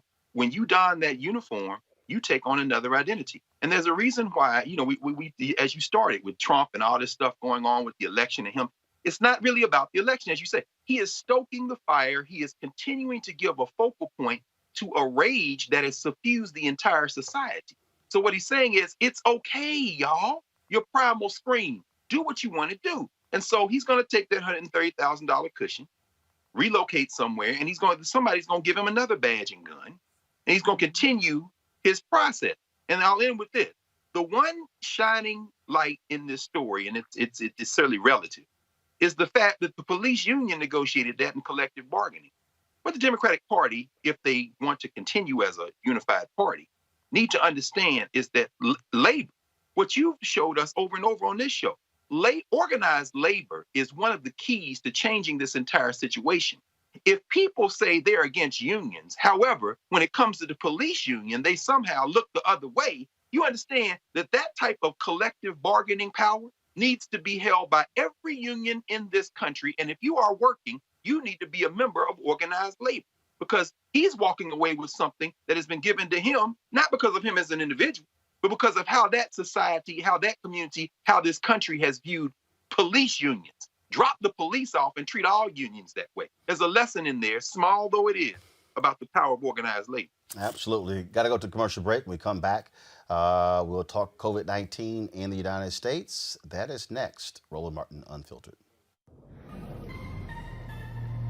When you hear about sisters like that, who are modern day Fannie Lou Hamers, modern day Septima Clarks, modern day Diane Ashes, how does it make you feel? Go ahead, Roland. Go ahead.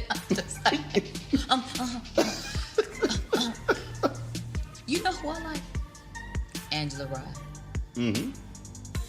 And I think because she speaks to the voice of this generation. Mm-hmm. So she's young enough to still remember what that is, but yet old enough to be able to speak it in a way in which we respect as well. I think it's time for women to stand up. I think behind a powerful man is also a powerful woman. I think and believe in being evenly yoked, and I believe in teamwork makes the dream work. So you can't do it by yourself, and it's been proven. So now we have to stand up. We have to, being a new millennial woman, you got to be able to be independent. So if you're independent and you're standing by yourself, you have to mobilize each other and say, okay, I need you, and us together is more powerful together. Hi, this is Cheryl Lee Ralph. Hello, everyone. It's Kiara Sheard. Hey, I'm Taj. I'm Coco. And I'm Lily. And we're SWV. What's up, y'all? It's Ryan Destiny, and you're watching Roland Martin Unfiltered.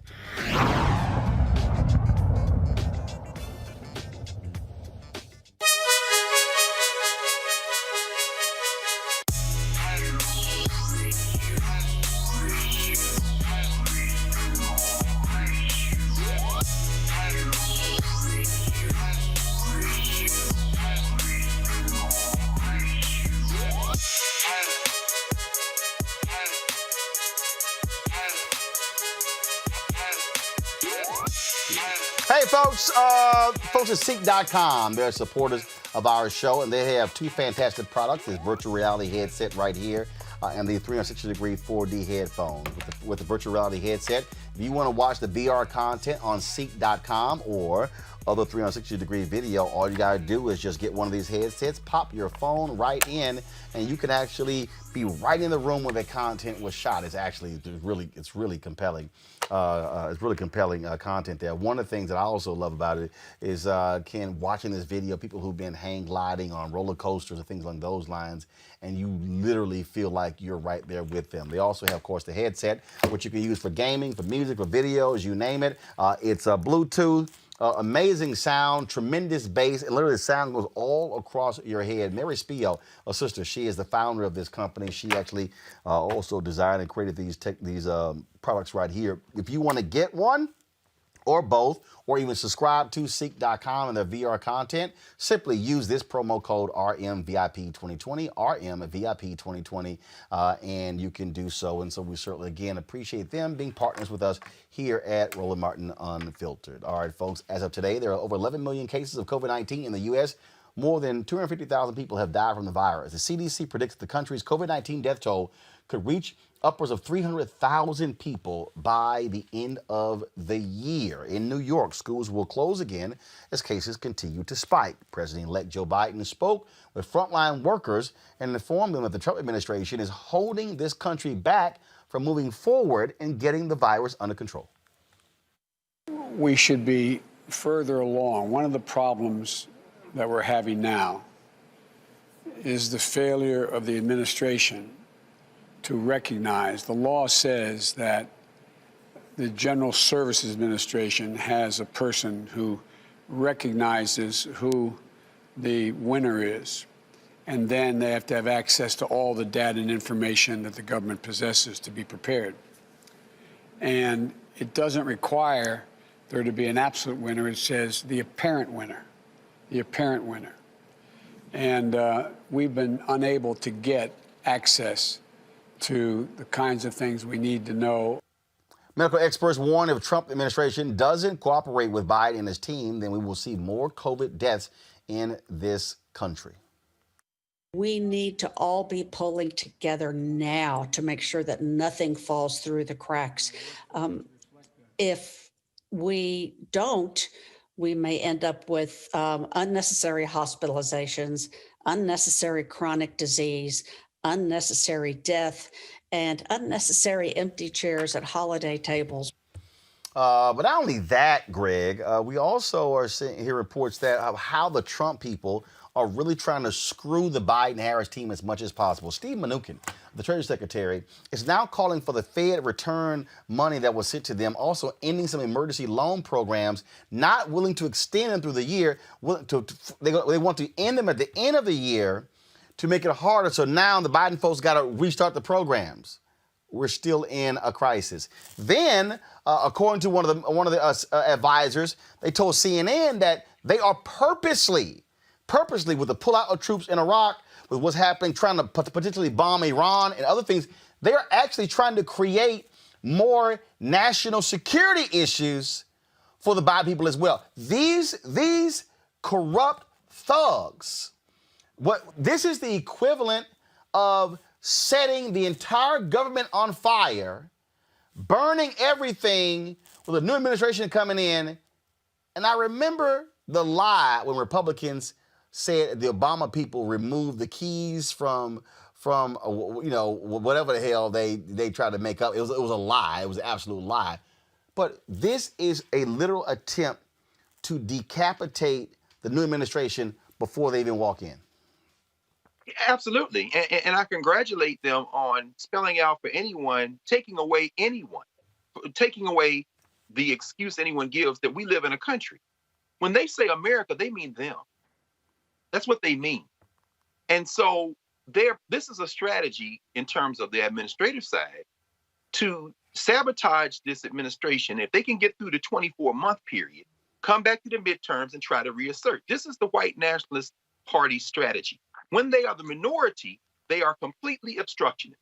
So, I'm sure that the incoming administration will try to reach across the aisle. What they need to do is immediately put Lindsey Graham up for ethics investigation because he's interfering in elections. If Loeffler is reelected, she needs to be put out. But they're not going to do that because they think they live in a country. See, The problem is Mnuchin and them understand what America is. As A. Philip Randolph said, you get what you can take and you hold on to what you can maintain to hold on. In other words, this is about power.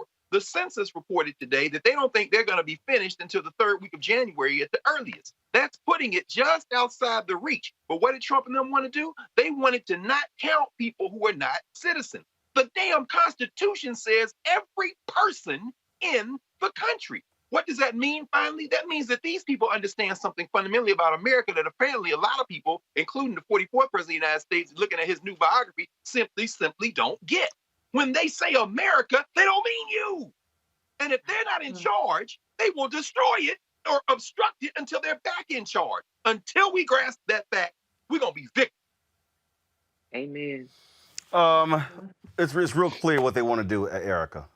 They want to blow everything up. They don't care about a transition. They don't care about continuity of government. They don't care about nothing. And Republicans are standing idly by, including folks like Senator Mitt Romney, and they're saying and do nothing. That's why I couldn't trust any of them to do a damn thing post inauguration. Absolutely. And I'm glad you brought up post inauguration. But let's go back to right after inauguration. All of us are in the DMV area and remember the National Harbor across the river there where Steve Bannon, the former chief strategist for the regime, clearly outlined what their whole premise was. And that was to deconstruct the administrative state. That is what was televised. That is what was shared with everyone in that crowd and across this nation. And that's exactly what they've been about the business of doing. I don't think that there should be an expectation of anything less than that, and that has been a fulfilled prophecy up to this point with 251,000 people and counting. And this is just from COVID that are attached to their backs. I agree with Dr. Carr. They will stop at nothing, and they are absolutely going to run through the tape on this. Reese. And why not? They don't have souls. They don't have consciences. They don't believe in any kind of shared benefit to society. It's only, like Dr. K said, what can they get and what can they hold on to and what can they take away from other people? That's literally the whole point of the Republican Party's existence. And they get away with it time and time again. When they shut down the government, both sides get blamed. When they obstruct every single thing that the Democrats try to do, both sides get the blame. When Mitch McConnell holds out for stimulus relief so that corporations can go liability free to create as many unsafe conditions as possible for workers, both sides get blamed. And the Democrats half the time spend, depending on which faction you want to talk about, I won't say, but I'll say this. Democrats half the time, and throughout this, since the time that Biden and Harris have won and been declared the projected winners, have spent more time already bedwetting and attacking the incoming administration for picks that haven't even been announced yet. And so this is where the Republicans are very, very smart. They're much smarter than us as Democrats because they understand that they can do whatever the hell that they want to do. They can create whatever kind of reality that they want to create, and nobody's going to do a damn thing about it. And I don't mean it in the terms of that the Democrats are cowards or that the Democrats are feckless and that they're just letting people run all over them because they're that weak. But because they understand that in our society, the facts don't matter. Accountability doesn't matter. It's just what you can convince people of. And so, yeah, if, Donald Trump managed to convince 10 million more people to vote for him, despite the fact that at the time we had over 200,000 people dead from a virus that he refused to do anything about to maintain or to contain. And so why not? What's stopping them? It's a winning strategy for them. If it does, and with a minority rule in terms of their party is almost exclusively white, and yet they get away with it. They managed to hold on to the Senate for now. They managed to make gains in the House for very not enough to win it back. They managed to make gains in state houses. across the board. And Right. it's not because that the Democrats performed poorly. I mean, Joe Biden and Kamala Harris got record turnout, but because they are managing to galvanize their base of white nationalists or people who either don't give a damn about white nationalism, they just give a damn about individualism. So there's nothing really stopping them at this point. And unfortunately, Americans are going to continue to die at alarming numbers. All right, folks. You know what time it is. No charcoal grills are allowed. Wow, the clip. Why? I got you, bro. Illegally selling water without a permit On my property. Whoa! Hey! You don't live here. I'm uncomfortable.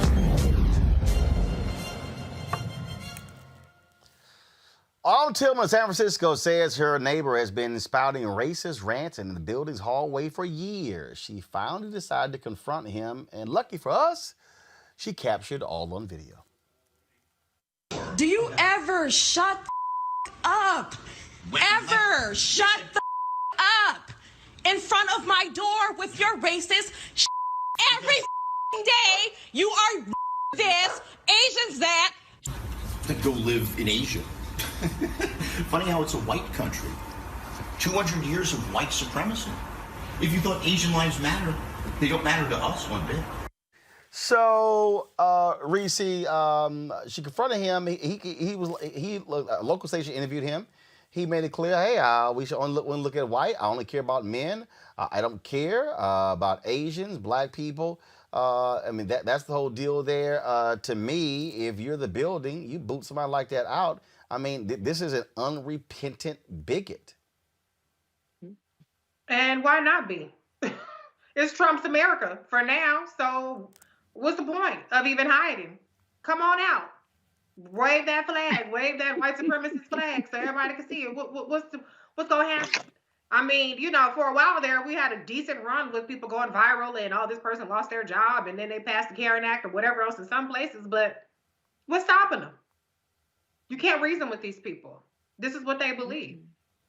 Look, I mean, this is a liberal San Francisco, Erica.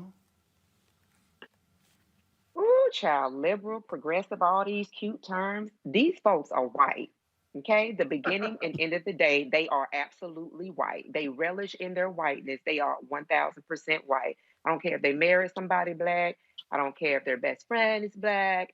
These folks are white. And I'm with Reese. Let your freak flag fly. Let everybody see who you are. Because, you know, at some time in the very near future, you will be the minority. And I'm wanting to see how bold that they are going to be when that time arrives. But for, you know, the time being, this is just par for the course. And this is nothing that it definitely is surprising to black folks. Absolutely there, Greg. I mean, it's like, look, I mean, this is what we see. Bottom line is these folks out here, and that's why rolling the video is so important. And you know what? Yeah, confront his ass. Confront him. Every time. You run up on a racist, confront him. Roland, this has been a harrowing 2 hours we've spent this Thursday. All of those heavy stories, all of that. And so to end on this note, it just reminds us, everyone watching, the thousands who are watching, this is why you have to support Roland Martin Unfiltered. Because when we leave this space in a second, and you look at this commercial and news entertainment media, not only are you not going to see any of these stories, the ones that talk about the same subjects, you're not going to hear any of this conversation. And if you watch that other BS long enough, you might think that's reality. That white man, Reese, I'm with you. Reese done had enough, y'all. It's like, look, I ain't got no end. Look, Donald Trump, what has he said different from Donald Trump?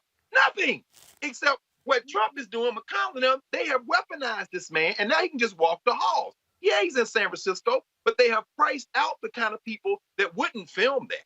That dude would have been laid out in San Francisco 30 years ago. First of all, they'd have been like, we ain't going to complain to nobody. You ain't going to hear him no more, sis. Is that him? Good, we got that. And you wouldn't have heard no more talk from him. You wouldn't even seen him no more. They wouldn't have hurt him, but he would have been removed from the situation. But we're now living in a country where if that sister were to call the police, they may come in there and shoot her. This country Great point. was never a country.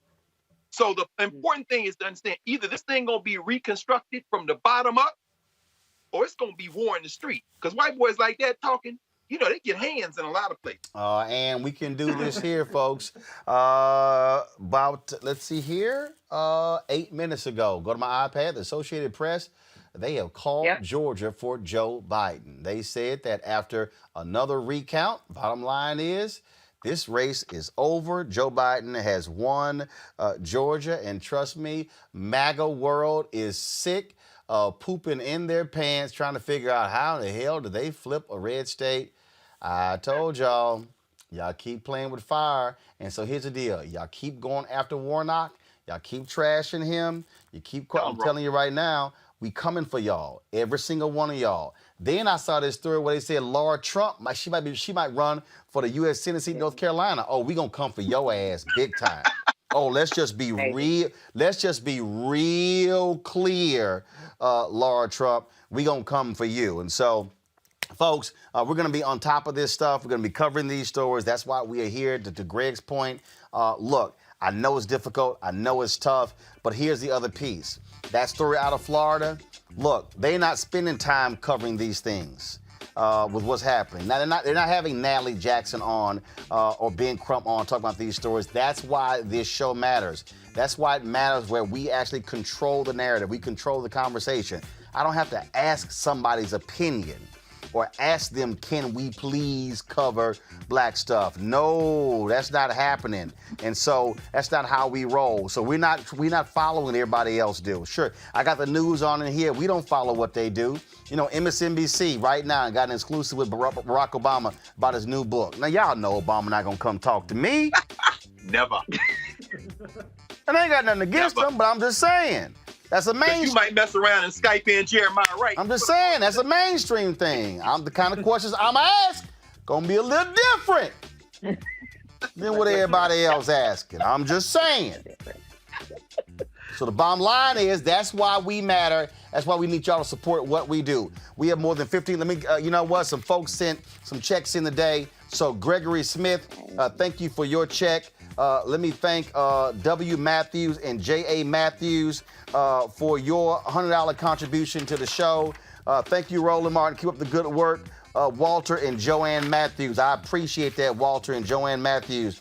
Let me thank Melinda McAfee for your $50 contribution. Let me thank here Carolyn Vaughn for your contribution as well. Roland Martin, do not stop your show. Love Carolyn Vaughn. Well, Carolyn, that's why we do what we do. Folks, y'all can give via Cash App, which is $RM Unfiltered, paypal.me/R Martin Unfiltered, Venmo.com/RM Unfiltered. More than 6,000 of y'all were watching the show today on YouTube. Y'all can give right there on YouTube as well. Zelle, you can send to Roland. The email is roland@rolandsmartin.com. You can send a money order to New Vision Media Inc., NU Vision Media Inc., 1625 K Street Northwest, Suite 400, Washington, D.C., 2006. And so, Chelsea, bring my hat out of my office. So I'm going to go ahead and do this here.